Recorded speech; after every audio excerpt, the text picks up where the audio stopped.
आप सभी मित्रों का एक बार फिर से आज के अनुग्रह दैनिक मनन में मैं आपका भाई आपका मित्र अजीत होरो हार्दिक स्वागत करता हूं।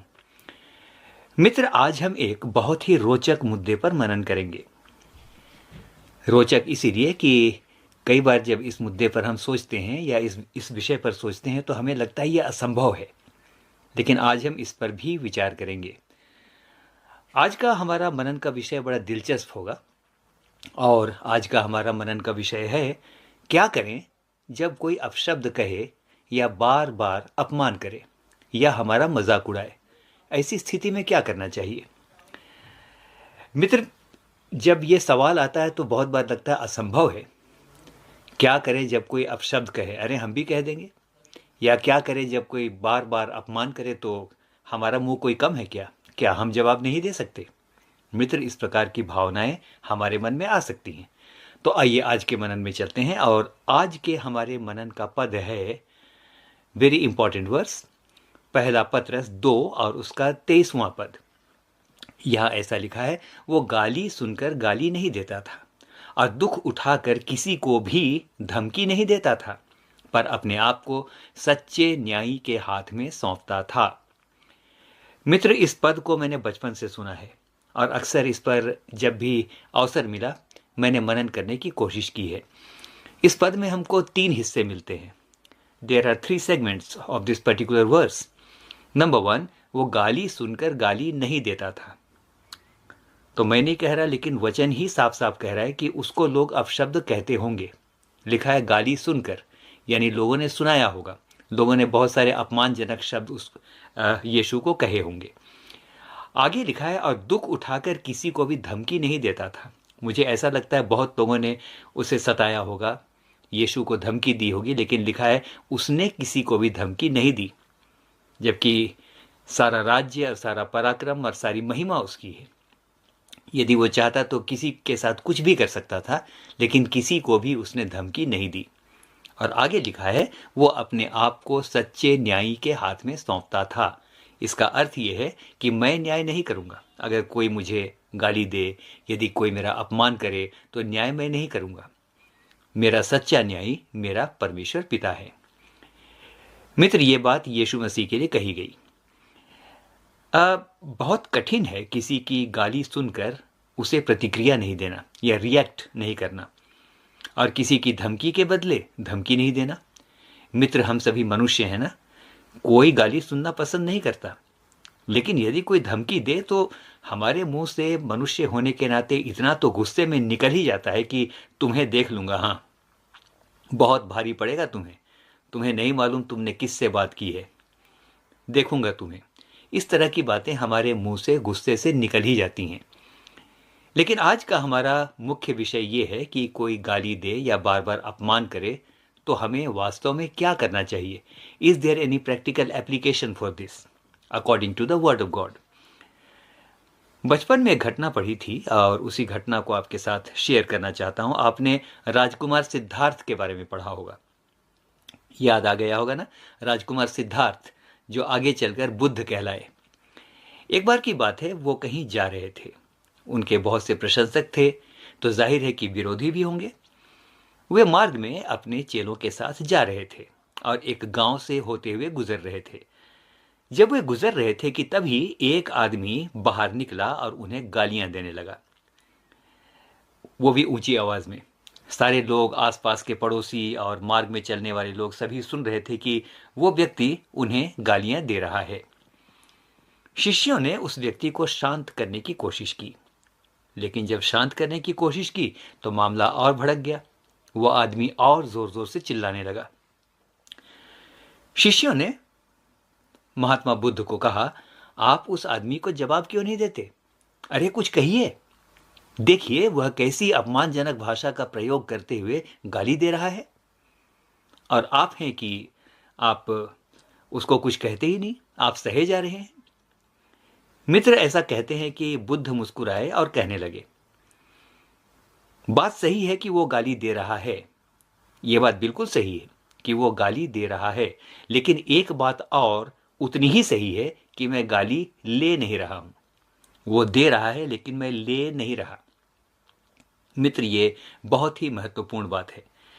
यदि कोई कुछ दे, इस समय कल्पना कीजिए, यदि कोई कुछ दे तो वह आपकी तब तक होगी जब आप उसे ले लें। यदि कोई आपको कुछ दे तो वह आपकी तब कहलाएगी जब आप उसे ले लें।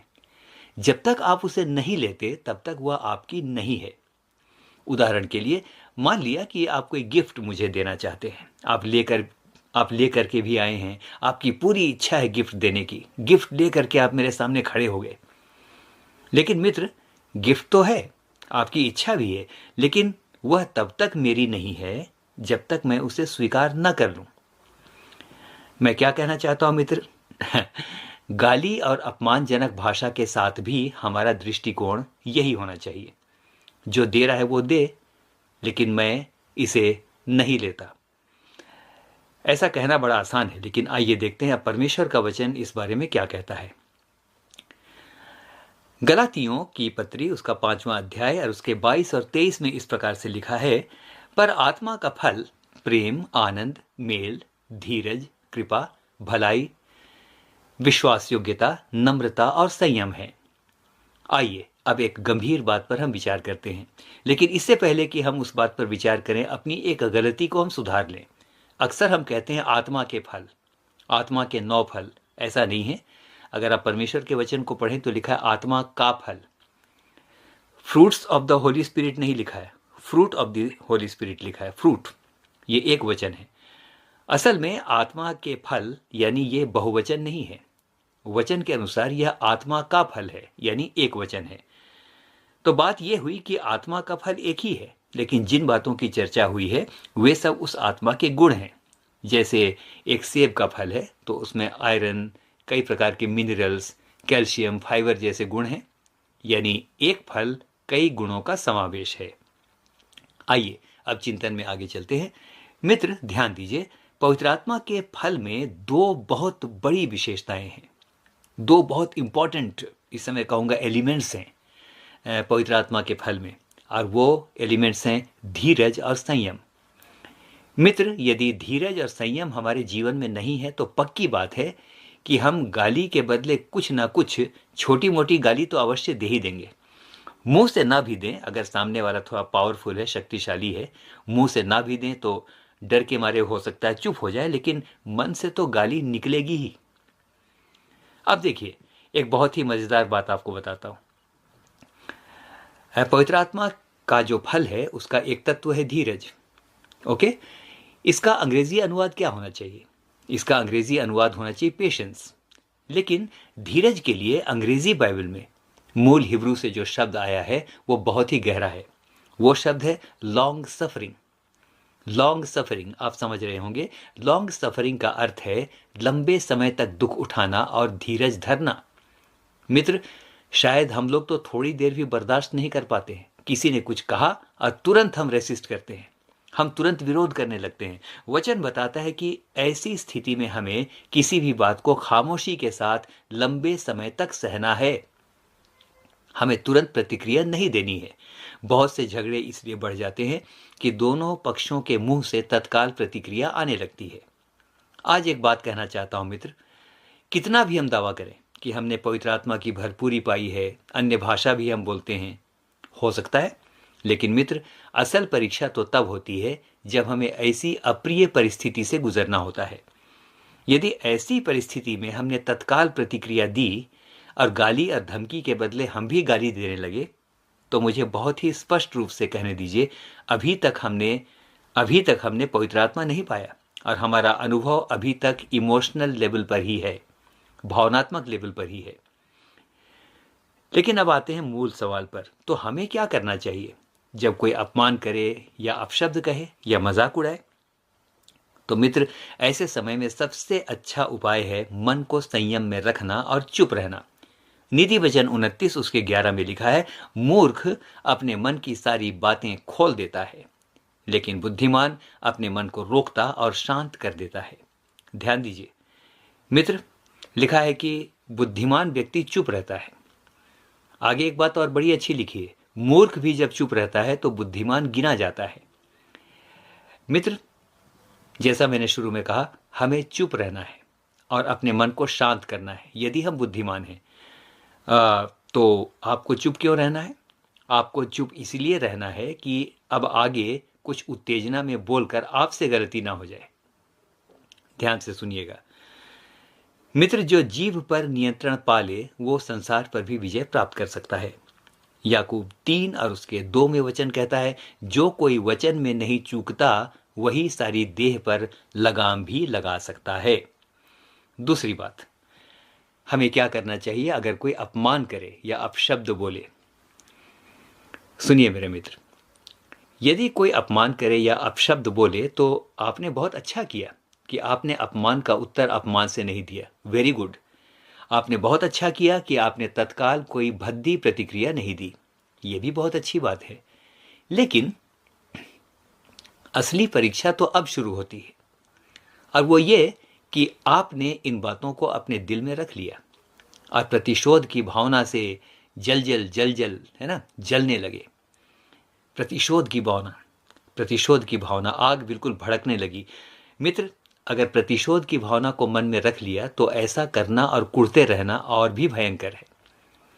अब आप क्या कर रहे हैं मालूम है? अब आप ये कर रहे हैं कि आप दिन रात उसी व्यक्ति के बारे में सोच रहे हैं, दांत पीस रहे हैं, हाँफ रहे हैं गुस्से के मारे। मैं नहीं छोड़ूंगा, कुछ भी हो मैं उस व्यक्ति से बदला लूंगा। दिन रात आप उसके बारे में सोच रहे हैं।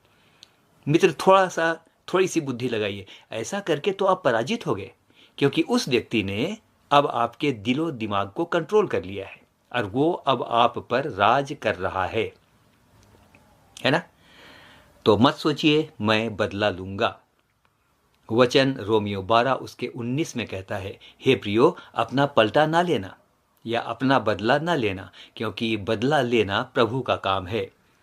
मित्र, ये काम प्रभु पर ही छोड़ दीजिए। इससे अच्छी बात कुछ और नहीं है। आपकी सबसे बड़ी लड़ाई ये है कि आपको लड़ना नहीं है। Your severest battle is not to battle. हाँ, एक बात और, आप प्रभु से भी प्रार्थना मत कीजिए कि आप बदला लीजिए प्रभु, मुझसे तो हो ना सका, अब प्रभु तू ही उसको दिखा। मित्र, ऐसा करना तो और भी बुरी बात है। ऐसा करके तो हम फिर से प्रतिशोध की उसी अग्नि में जलने लगे। सबसे अच्छा ये होगा कि जो आपके साथ ऐसा कर रहा है उसके बारे थोड़ा समय देकर गंभीरता से सोचें कि क्यों वो ऐसा कर रहा है, मेरे साथ ऐसा क्यों कर रहा है। मित्र, इसके कई कारण हो सकते हैं। सबसे पहली बात, मैं तो इसी बात को सबसे पहले सोचता हूं, सबसे पहली बात, हो सकता है कि प्रभु ही इस व्यक्ति के द्वारा मुझे चेतावनी दे रहा हो सकता है। दूसरी बात, पता नहीं वो मनुष्य जो ऐसा कर रहा है वो किस परेशानी में, किस बीमारी में या किस समस्या में पड़ा हो जिसके कारण उसका क्रोध इस प्रकार से उबल करके आ रहा है। तो बहुत अच्छा होगा कि मैं उसकी समस्याओं के बारे में सोचूं, उसके लिए प्रार्थना करूं। मित्र, अब तीसरी और अंतिम बात इस समय आपसे कहना चाहूंगा, बहुत ध्यान के साथ सुनिएगा, आपको यहां पर बहुत आशीष मिलेगी। आपको एक बात सोचनी है मेरे मित्र अंत में, कि अगर मैं लड़ने ही लगूं तो क्या होगा, मुझे क्या मिलेगा? What will I get? मेरा गेन क्या होगा? इस व्यक्ति ने मेरा अपमान किया, मेरा मजाक उड़ाया, अगर मैं भी अपमान करने लगूं, गाली देने लगूं, तो मुझे क्या मिलेगा? तो मित्र, इस समय सुनिएगा, आप एक बात समझ लीजिए, किसी व्यक्ति से इस प्रकार लड़कर आप अपना ही चैन खो देंगे। आपके ही मुंह से अनुचित बातें निकलेंगी जो आपको ही अशुद्ध करेंगी। Do you want to be called unclean? मैं फिर से कहता हूं, आपके मुंह से जो बातें निकलेंगी वही आपको अशुद्ध करेंगी। मत्ती 15 उसके 11 में वचन कहता है, और इस बात को स्वयं यीशु मसीह ने कहा, जो मुंह से निकलता है वही मनुष्य को अशुद्ध करता है।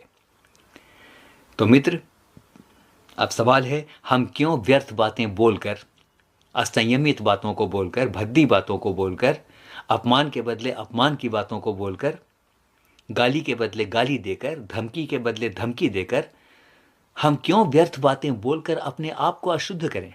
वाई? आप कहेंगे मित्र कि भाई ऐसा तो होता है क्योंकि क्रोध आता है ना? लेकिन मित्र, किसी ने कहा, क्रोध करना अपने आप को किसी दूसरे की गलतियों के लिए सजा देना है। तो आइए किसी दूसरे की गलतियों के लिए अपने आप को सजा ना दें। रक्तचाप बढ़ेगा, 10 प्रकार की व्याधियां शरीर के अंदर आएंगी। शरीर तो दूषित होगा ही, मन भी दूषित होगा, आत्मा भी कलुषित हो जाएगी। तो मित्र, आइए मनन को समाप्त करते हैं। और मैं उसी घटना से अंत करूंगा जिस घटना की चर्चा मैंने शुरू में की थी। कोई गाली दे, ये आपके बस की बात नहीं है। आप मार्ग में जा रहे हैं, कोई गाली देने लगे तो क्या कर लेंगे, ये आपके बस की बात नहीं है। लेकिन आप गाली न लें, ये प्रभु के अनुग्रह से संभव है। हम में से हर एक को प्रभु बहुतायत के साथ आशीष दे। मैं आमीन कहूँगा, मेरे साथ आप भी आमीन